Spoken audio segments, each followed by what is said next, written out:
Vamos abrir em Isaías, livro do profeta Isaías, capítulo 44, versículos 3 ao 6.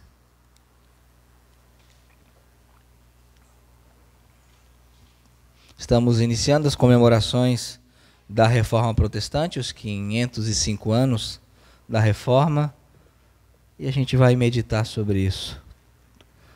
O tema da mensagem: reforma sem avivamento se deforma. Reforma sem avivamento se deforma. Isaías 44, 3 ao 6. Sim, diz a palavra do Senhor: porque eu derramarei copiosamente água sobre aquele que está sedento, e enchente sobre o chão seco. Eu derramarei copiosamente meu espírito sobre a tua semente, e minha bênção sobre a tua descendência. E eles brotarão como entre a erva, como salgueiros próximos a cursos de água. Um dirá: eu sou do Senhor, e o outro chamará a si mesmo pelo nome de Jacó. E o outro assinará com a sua mão pelo Senhor, e dará a si mesmo como sobrenome o nome de Israel. Assim diz o Senhor, o Rei de Israel, seu Redentor, o Senhor dos exércitos: eu sou o primeiro e eu sou o último, e fora de mim não há Deus. Vamos orar. Senhor Deus e Pai, nós te damos graças, Senhor, pela tua palavra. Nós te damos graças, Senhor, pelo teu Espírito. O Senhor diz em tua palavra que os fariseus erraram por não conhecerem as Escrituras e o poder de Deus, Senhor. Que nós possamos conhecer ambos os aspectos, Senhor. Também te damos graça, Deus, pelos 505 anos de reforma protestante, Deus. Sabemos que foi uma atuação tua. Que nós possamos aprender com os acertos e evitar os erros que houveram nela, Senhor. E eu te peço que o teu Espírito Santo aplique a mensagem a cada coração que está aqui nessa noite. Também oro por mim, pedindo que tudo aquilo que eu vier a falar esta noite seja extraído do teu texto sagrado. Essa é a minha oração em nome de Jesus. Amém. Podemos assentar.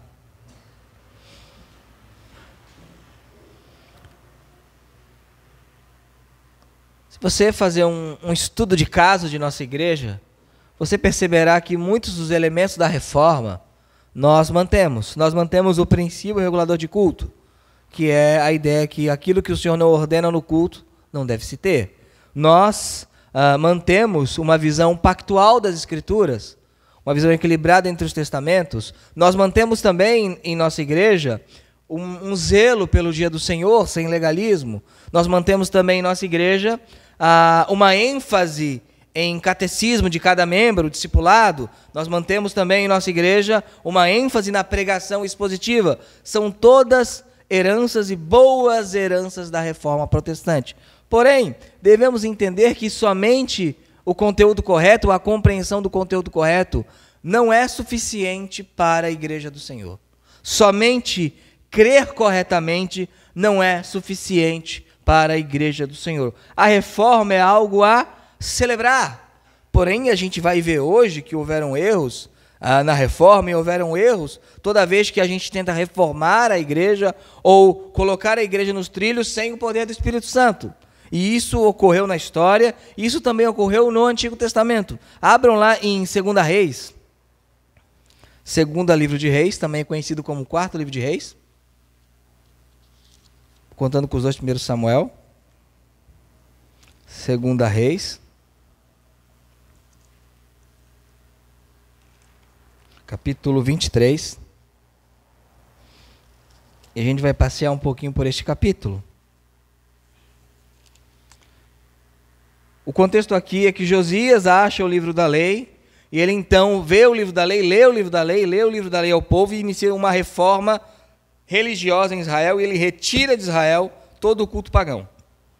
Ele determina que cada judeu do reino de Judá ofereça somente culto a Yahvé, a Jeová, a Javé. E então ele faz uma reforma naquele povo. E ele reforma, é conhecido como a reforma de Josias. Ali no versículo 3 do capítulo 23 diz o seguinte: e o rei se pôs em pé junto a um pilar e fez um pacto diante do Senhor para andar segundo o Senhor. e para guardarem os seus mandamentos, os seus testemunhos e os seus estatutos de todo o seu coração e de toda a sua alma, para cumprirem as palavras deste pacto que estavam escritas nesse livro, e tudo o que o povo apoiou, e todo o povo apoiou este pacto. E ali no versículo 24, do mesmo capítulo, vai demonstrar que de maneira prática como o rei fez isso.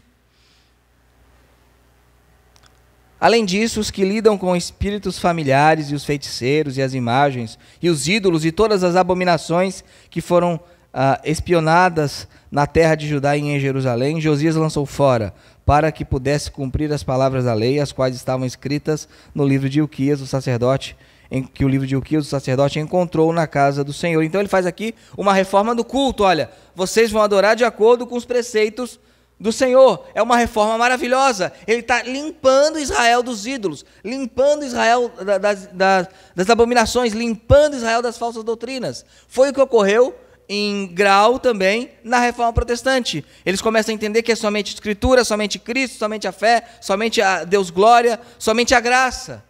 Só que note o que ocorre assim que Josias morre, no verso 31 e 32. Joacás tinha 23 anos de idade quando começou a reinar, e reinou 3 meses em Jerusalém. E o nome de sua mãe era Amutal, a filha de Jeremias de Libna. E ele fez aquilo que era mal à vista do Senhor, segundo tudo o que os seus pais haviam feito. Ele morre, e o seu filho desfaz tudo o que ele fez, e o povo segue o filho. Então a gente observa aqui que na reforma de Josias houve uma reforma externa, de cima para baixo. O povo era obrigado a adorar o Senhor. O povo era obrigado a seguir as leis do Senhor. Só que o que sobrou em Josias e faltou no povo e no filho dele? Avivamento, poder do Senhor, regeneração, experiência com Deus. É isso que ocorre quando nós reformamos somente doutrinariamente, sem uma experiência com o Senhor, sem a presença do Senhor, sem que o Espírito seja derramado copiosamente. Isso ocorreu na Reforma Protestante. Eu estou com um livro aqui, chamado Que se assentem os teólogos, do David Bercott, e eu quero ler um fato que ocorreu já no período da Reforma, quando Lutero estava vivo. Lutero, ele começa a sua reforma da igreja em Wittenberg, e ele começa a pregar contra as indulgências, contra tantos exageros, e começa a dizer que somos justificados somente mediante a fé, que são coisas verdadeiras. Só que antigamente era assim, se o príncipe do local se convertesse ao protestantismo, o povo se convertia. Se o príncipe do local fosse católico, o povo era católico. Não havia muita opção. Os únicos que falavam que estava tudo errado isso aí eram os nossos avós anabatistas. Falavam, não, a relação com Cristo é pessoal ou da comunidade de fé, não é do Estado. Mas era assim que funcionava na Reforma. A tal região virou protestante. Não é que todo mundo se converteu do catolicismo, é que os governantes viraram protestantes. Era uma reforma, mas em muitos aspectos uma reforma sem avivamento. E o que ocorreu logo na primeira geração? Deformidade. Aqui, Lutero, ele escreve o seguinte: desde que nossas doutrinas começaram a ser pregadas, o mundo se tornou cada vez pior, afastado de Deus e vergonhoso, mais avaro e lascivo do que sob o domínio do papado. Por toda parte só se vê ganância, desejos imoderados, luxúria, desordem, vergonha e paixões horrendas. Eles tinham aceitado sola gratia, sola fide, sola deo gloria. Eles concordaram com a justificação pela fé. Eles concordaram que o papado era um erro. Eles aceitaram as doutrinas da reforma. Sabe o que ocorreu com eles? Eles só aceitaram a doutrina da reforma, não aceitaram o Cristo que a reforma pregava. E ele vai falar mais numa carta que ele escreve à esposa, a Catarina Vambora. Ele estava fora de Wittenberg e ele fala o seguinte para ela: do jeito que as coisas andam em Wittenberg, talvez as pessoas contrairão não só a dança de São Guido ou São João, eram festividades licenciosas da época, mas a dança dos mendigos ou a de Beuzebu, já que começaram a despir as mulheres e donzelas, tanto na frente quanto nas costas, e não há ninguém para punir ou levantar qualquer objeção. Além disso, a palavra de Deus é alvo de zombaria. Para longe de Sodoma, estou cansado dessa cidade e não desejo retornar. Philip Melanchthon, discípulo de Lutero, o mais brilhante discípulo de Lutero, fala o seguinte: A moral do povo piorou. A luxúria, a licenciosidade e atrevimento aumentaram cada vez mais. Então temos aqui, a gente lê o grande avivamento da reforma, e houve sim um avivamento teológico na reforma. Só que ocorreu um problema. O avivamento foi de cima para baixo. O povo, ele compreendeu e o povo seguiu. Nós concordamos com você, Lutero. Vamos reformar a igreja. Só que eles não reformaram as suas vidas.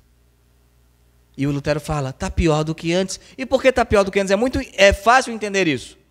O catolicismo romano tem um purgatório. Se você não viver na linha, você vai para o purgatório e vai passar uns 2000 anos ali purgando os seus pecados. Aí vem o protestantismo corretamente e fala, não há purgatório. Justificação é somente pela fé, mediante a graça. Opa, que legal. Quando o ímpio abraça isso, é terrível. Por quê? Porque ele vai viver pior do que antes. Os freios são tirados. Então, o que ocorreu na reforma também tem ocorrido durante os séculos na igreja cristã. Temos abraçado doutrinas, e elas são corretas e devem ser abraçadas, mas devemos seguir o Cristo que pregou essas doutrinas. E a minha esperança hoje é que entendamos que, se queremos um reavivamento, um avivamento da nossa igreja local, não podemos somente crer corretamente, e não é somente crer por imposição pastoral. Devemos clamar ao Senhor que Ele derrame do seu Espírito. Você observa a diferença entre a reforma na Suíça e na Alemanha, com o que houve séculos depois na Inglaterra, quando o Espírito de fato foi derramado na vida de Wesley e dos metodistas? É gritante a diferença de piedade. Então nós devemos entender que precisamos de um avivamento, porque reforma sem avivamento se deforma. E isso não é fácil para nós falarmos como batistas, pessoas que lembram da reforma protestante. Mas o fato é que o fruto, ou boa parte do fruto, falado pelo próprio Lutero da reforma, foi um fruto terrível. Foi um fruto terrível. E se você conversar com comunidades de herdeiras da reforma, como comunidades luteranas, boa parte não vive como cristão. Mas eles concordam com as definições da reforma. Dito isso, precisamos de um avivamento, porque um avivamento vai, primeiro, gerar vida. Segundo, prosperar a igreja. Terceiro, trazer intimidade com Deus. Precisamos disso em nossas vidas e nossa igreja local. Voltando para o texto de Isaías, a partir do domingo a gente só fala bem da reforma, não se preocupa. Texto de Isaías 44, a gente observa que um avivamento gera vida. Por quê? Porque ele gera vida em pessoas, verso 3. Porque eu derramarei copiosamente água sobre aquele que está sedento. A falta de água gera o que numa pessoa? Sede. E quando a pessoa fica com muita sede e não consegue água, sabe o que ocorre com ela? Ela morre.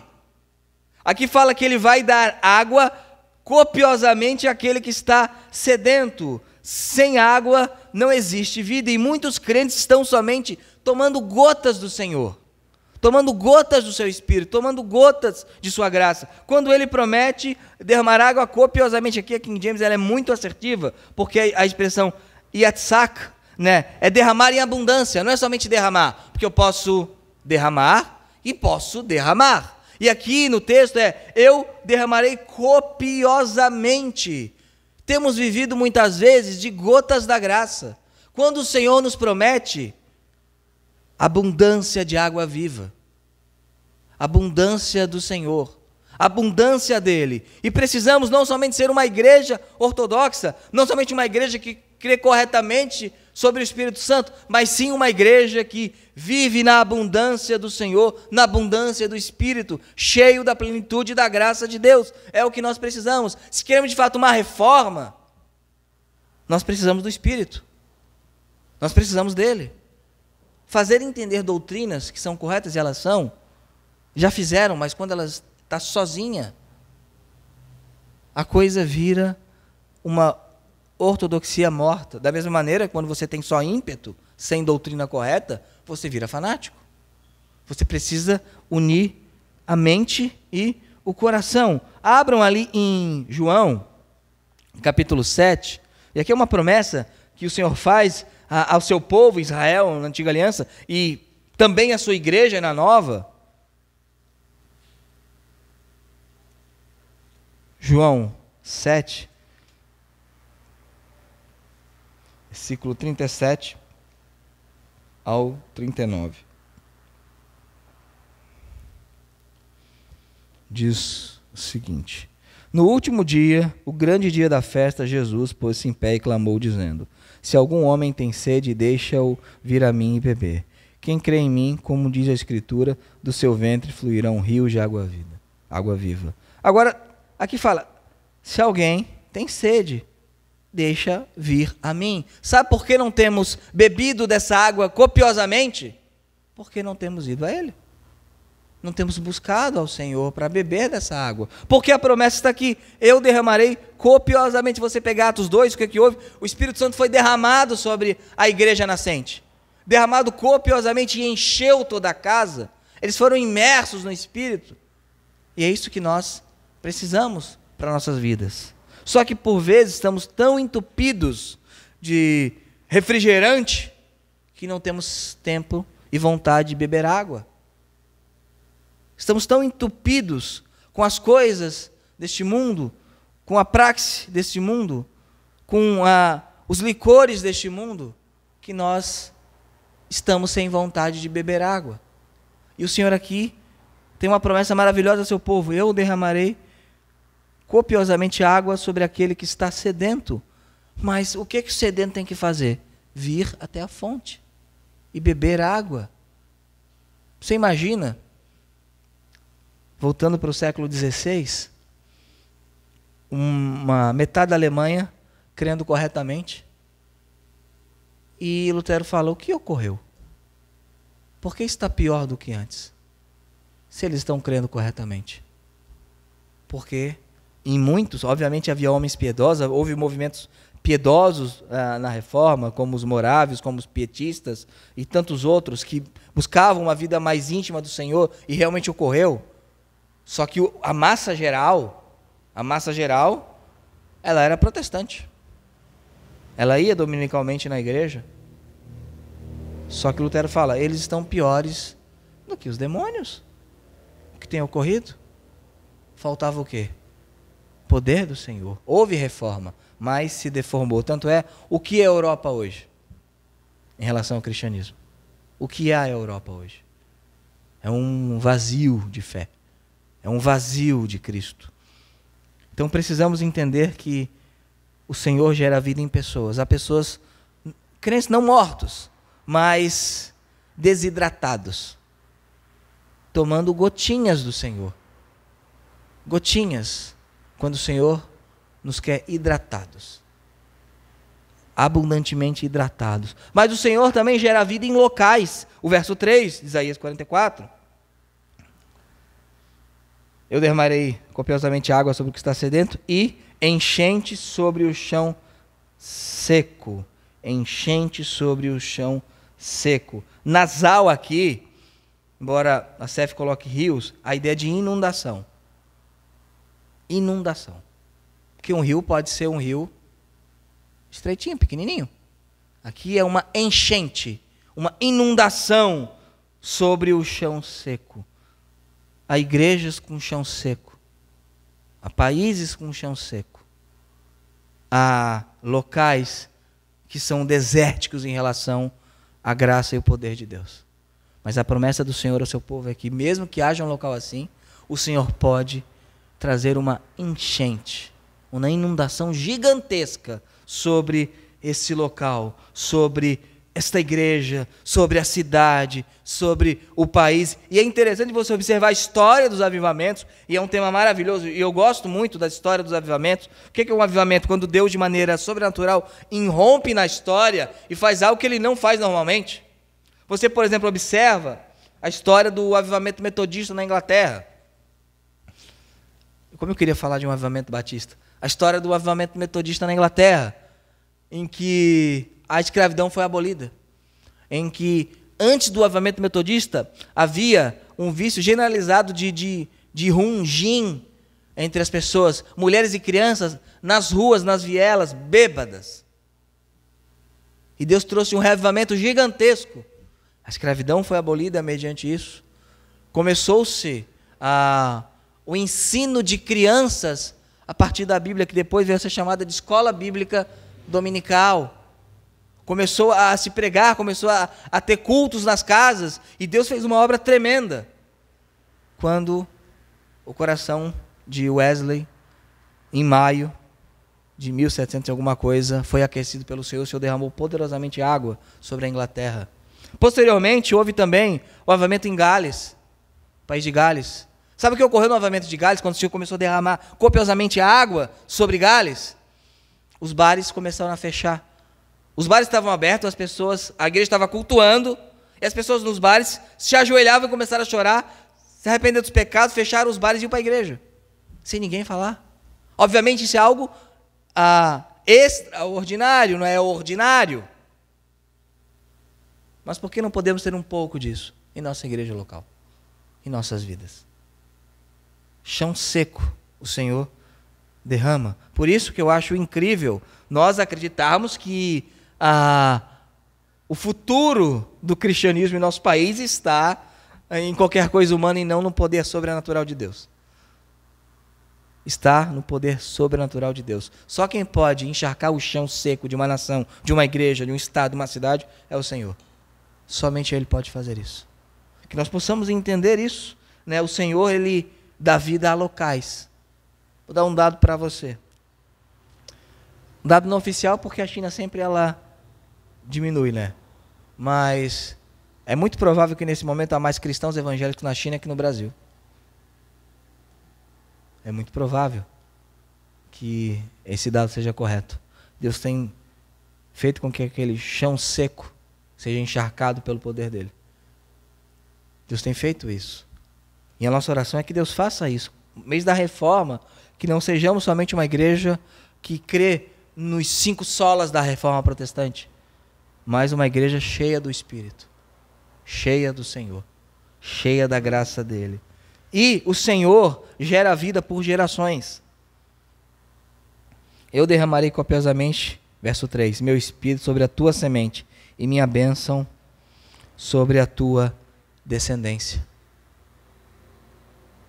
E a gente observa que quando há um reavivamento, gerações são influenciadas.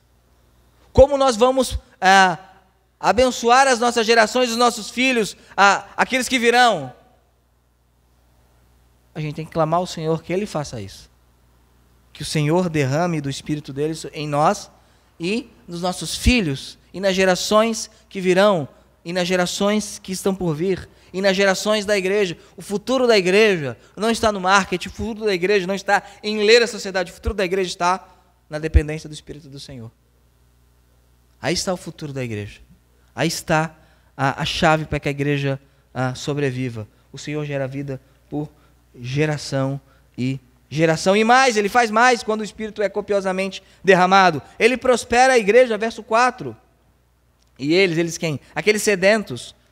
O povo de Jacó, no verso 2, né? De Gessurum, que é Jerusalém, no verso 2. Eles brotarão como entre a erva, como os salgueiros próximos a cursos de água. Olha que interessante.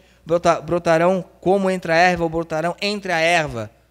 Tem uma coisa mais numerosa que mato? Mato é uma coisa que cresce, não adianta.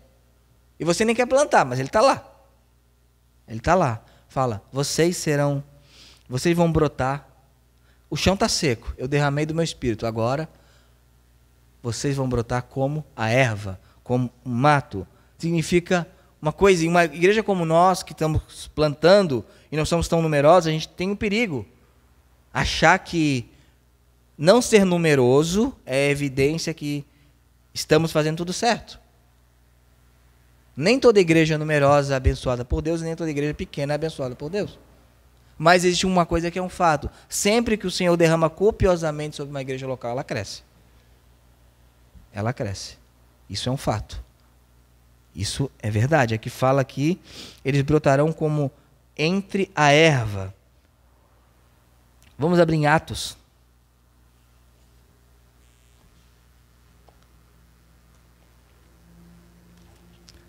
Atos, capítulo 1. Passear por Atos. Que o Senhor derrame copiosamente sobre a primeira igreja batista em Governador Celso Ramos, para que nós venhamos a crescer como a erva, para que venhamos a crescer espiritualmente, doutrinariamente, numericamente, para que mais pessoas conheçam a ortodoxia, conheçam a fé correta e a prática correta, porque não somos um clube. Não somos um clube fechado de escolhidos especiais. Atos 1:5. Porque João verdadeiramente batizou com água, mas vós sereis batizados com o Espírito Santo dentro de poucos dias. Aqui o início da igreja, quando o Senhor batiza todos os crentes em seu Espírito. Verso 8. Mas recebereis o poder quando vier sobre vós o Espírito Santo, e sereis minhas testemunhas, tanto em Jerusalém como em toda a Judéia e Samaria, até a última parte da terra. Agora, note a consequência disso, ali em Atos capítulo 4, verso 31 e 32.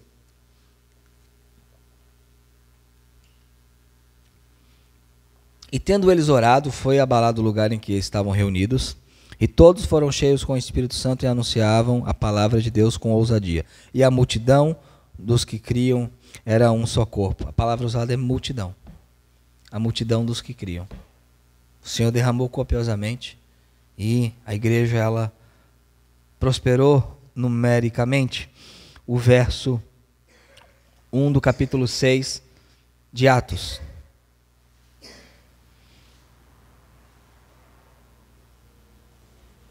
Aqui houve a primeira confusão da igreja, quer dizer, a segunda, a primeira na Safira, hoje a segunda confusão, começaram os crentes a brigar por causa da cesta básica. Mas tem uma informação importante no versículo 1. E naqueles dias, multiplicando-se o número dos discípulos. Que a gente possa orar, Senhor, multiplica discípulos, não somente membros, mas discípulos do Senhor. Multiplicando-se o número dos discípulos. Verso 7. E a palavra de Deus crescia, e o número dos discípulos se multiplicava muito em Jerusalém, e um grande número de sacerdotes obedecia à fé. O que nós podemos observar? O que a gente pode observar aqui no texto de Isaías e texto de Atos? Quando o Senhor derrama copiosamente, abundantemente, do seu Espírito, a igreja avança. E a igreja tem avançado aqui. Mas meu entendimento é que o Senhor pode derramar mais sobre nós. Ou melhor, nós podemos beber mais daquilo que Ele quer derramar. Meu entendimento é que o Senhor tem feito grandes coisas aqui. A igreja tem crescido de maneira saudável. Isso é bom. Pessoas têm se agregado a nós. É maravilhoso isso. Porém, acredito que o Senhor pode fazer mais em nós. E nós nele. Eu acredito que podemos orar para que, Senhor, que nós possamos crescer como a erva, como o mato, mas sempre mantendo a ortodoxia e a prática, a ortopraxia. O Senhor também, quando o Senhor derrama de um avivamento, Ele dá estabilidade à igreja. A igreja fica estável, porque a prosperidade não é só crescimento, é estabilidade. Tem igrejas que a cada semana estão com uma nova ideia revolucionária. Isso é evidência que eles não dependem do Espírito Santo. Porque eles têm que ter uma ideia revolucionária toda semana para manter as pessoas. Toda semana tem que ter uma ideia. Não são estáveis, são instáveis. Ou ali o verso 4. E eles brotarão como entre a erva, como salgueiros próximos a cursos d'água. Embora cresçam como mato, eles são como árvores. O mato está aqui num dia e no outro não está mais. Só que a árvore ela é muito mais estável. Cresce como mato e é estável como uma árvore. Uma igreja que foi reformada com avivamento é uma igreja estável. Você sabe que daqui a 6 meses a doutrina será a mesma. Você sabe que daqui a 1 ano a crença será a mesma. Que eu não vou ter uma visagem porque comi uma feijoada no sábado à noite, vou chegar domingo aqui, Deus me disse alguma coisa. Não, isso não ocorrerá. Porque a igreja, ela une a doutrina correta, mas na dependência do Espírito Santo. Que não vim com método revolucionário. Claro, podemos aprimorar as coisas, aperfeiçoar as coisas, buscarmos ser mais eficientes. Mas o Evangelho, os princípios, sempre serão os mesmos, porque somos como salgueiros. Mas note aonde está o salgueiro. Como salgueiros próximos aonde? a cursos de água. Há igrejas estáveis, como salgueiros, plantados em desertos, salgueiros podres. Há igrejas que realmente elas são a mesma sempre, só que elas estão longe de cursos de água. Uma árvore instável, morta e seca. Mas quando a árvore está próxima a rios, ela tem nutrientes, ela tem água, para que ela possa ser viva, verde, possa ser saudável. Então, não uma moda, mas abençoando gerações. Mas para isso dependemos do Espírito Santo. Isso é importante. Quando uma igreja depende exclusivamente de um grupo de pessoas ou do seu pastor, se ocorrer alguma coisa com esse grupo de pessoas ou com o pastor, a igreja fica frágil. Por quê? Porque ela não está dependendo do Espírito do Senhor. Nós precisamos entender que quem faz com que a igreja seja estável por gerações e plante a igreja como salgueiro é o próprio Senhor.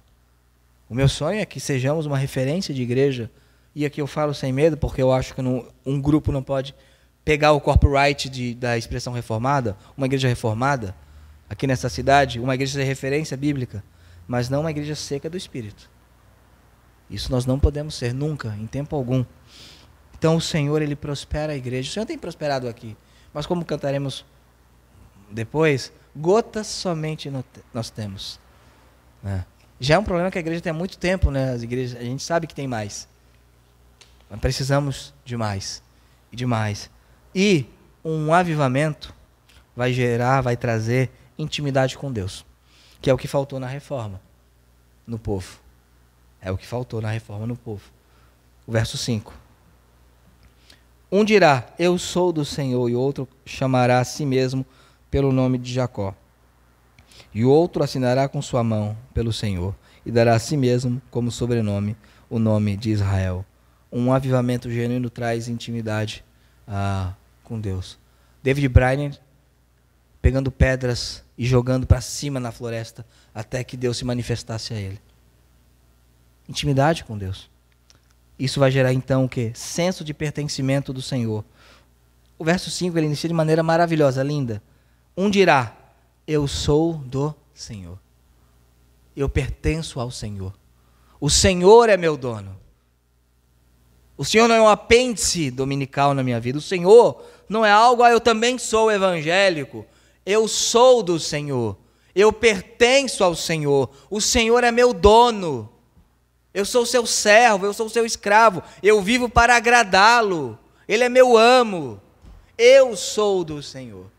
Um senso de pertencimento. Quando há avivamento, nós pertencemos e entendemos isso, que pertencemos ao Senhor, não a nós mesmos, não a um movimento, não a uma denominação, mas pertencemos ao Senhor. Ele me comprou, eu sou dele. E como estudamos Cantares há um tempo atrás, eu sou do meu amado, e o meu amado é meu. Quando acontece avivamento, reavivamento, quando o Senhor gera vida com seu Espírito, é natural. Não precisa o rei impor um decreto. O que o povo fala? Não precisa de decreto. Eu sou do Senhor. Para fora os ídolos, para fora as abominações, eu não as quero, porque eu sou do Senhor. Porque eu pertenço ao Senhor. É um senso de pertencimento que nós devemos ter do Senhor. Somos o povo de quem? Do Senhor. O povo do Senhor. Mas a gente escuta, não, a vida é minha, eu faço o que eu quiser. Não, a vida não é sua, a vida é do Senhor. Ele deu a você, você é duplamente dele, porque pela criação e pela redenção, você deve a ele. Isso vai gerar também essa intimidade com Deus, amor à igreja. Verso 5, e o outro chamará a si mesmo pelo nome de Jacó. Jacó é Israel. Israel é o povo de Deus. Quem é o povo de Deus no Novo Testamento? A igreja. Um chamará a si mesmo pelo nome de igreja. Eu amo ser de Jacó. Eu amo ser de Israel. Eu amo ser de igreja. Eu amo o povo do Senhor. Sim, eu sou da igreja. Eu sou um membro do corpo de Cristo. vai trazer amor pela igreja, como de fato ocorreu com os irmãos morávios, como de fato ocorreu com os anabatistas, como de fato ocorreu com os primeiros batistas, como de fato tem ocorrido na história, ocorreu com os metodistas, um amor pelo povo de Deus. Quando o Espírito do Senhor age, isso é natural, você não precisa impor isso. As pessoas amam a igreja do Senhor. E quando amam a igreja do Senhor, vai ter um outro aspecto, disponibilidade ao reino. Ninguém será tão ocupado que não possa dar a si mesmo ao Senhor. O verso 5, a parte final, né? E dará a si mesmo como sobrenome o nome de Israel. Eu sou da igreja e dará a si mesmo. Vai se doar, vai ser disponível, dará a si mesmo. Eis-me aqui, envia-me a mim. Quando há um avivamento, um reavivamento no povo de Deus, e quando há uma reforma com avivamento, as pessoas são disponíveis ao reino. Elas dão a si mesmos ao Senhor. Abramos lá em Gálatas 2:20.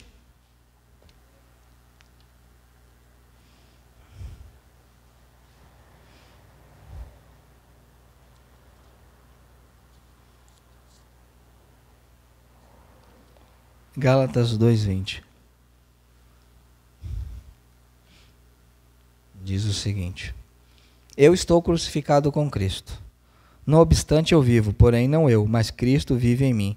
E a vida que agora vivo na fé, vivo pela fé do Filho de Deus, que me amou e entregou-se a si mesmo por mim.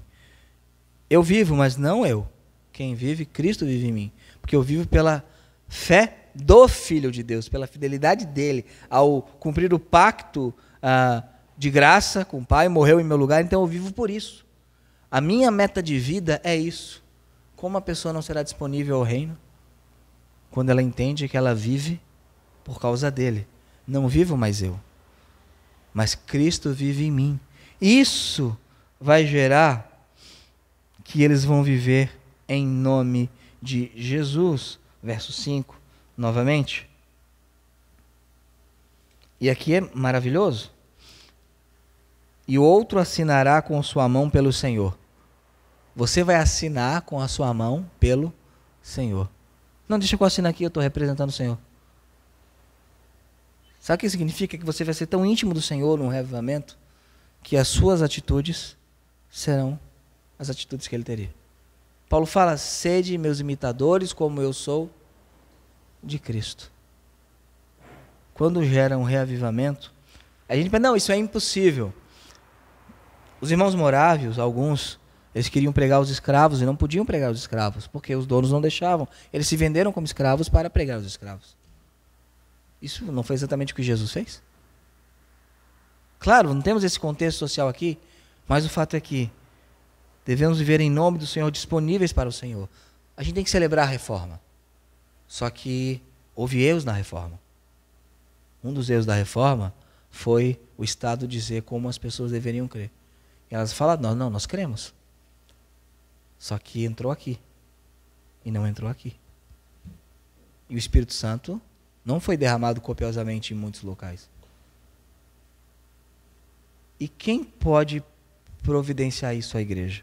Um reavivamento, uma reforma, mas com avivamento. Porque lembremos, reforma sem avivamento se deforma. Vira legalista. Vira chata, fúnebre, perseguidora, como de fato ocorreu. Mas é para falar bem da reforma, não mal.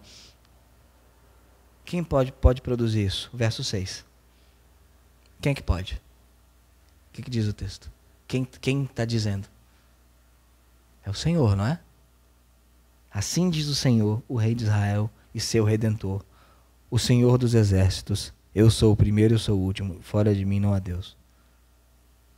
Quem pode produzir? Quem pode produzir isso é o Rei de Israel, o Senhor dos exércitos, o primeiro e o último. Fora de mim não há Deus. Não há saída para reavivamento fora dele. Não há deuses, não há métodos. Não há como tem um livro muito antigo chamado Caçadores de Deus. Não comprem, não vão gastar dinheiro à toa. Não há como caçar Deus, não há como manipular Deus como um Deus pagão, não. Fora de mim não há Deus, não há remédio, não há solução fora de mim. Como então uma igreja pode ser avivada pelo poder do Espírito Santo? Nele. Não tem segredo. Não tem mistério. Não tem outra fórmula. Então, nesse tempo de comemoração da Reforma Protestante, e nós todo ano relembramos a Reforma Protestante, e dia 30 terá um culto especial voltado na celebração dos 505 anos da Reforma Protestante. Mas lembremos, eu creio realmente que Deus derramou do seu Espírito sobre os reformadores. Só que talvez eles, com aquela visão estatal, não entenderam que não era só neles que deveria estar. Deviam ser como Moisés, né? O Senhor, Moisés, a gente fora do arraial profetizando. Moisés, oxalá que o Espírito fosse derramado sobre todos eles. E essa deve ser a nossa oração. Lembremos, precisamos do poder do Senhor. Uma igreja reformada é uma igreja com o poder do Senhor. Uma igreja reformada é uma igreja que depende do Espírito Santo. Vamos ficar em pé e vamos cantar uma música no nosso coração.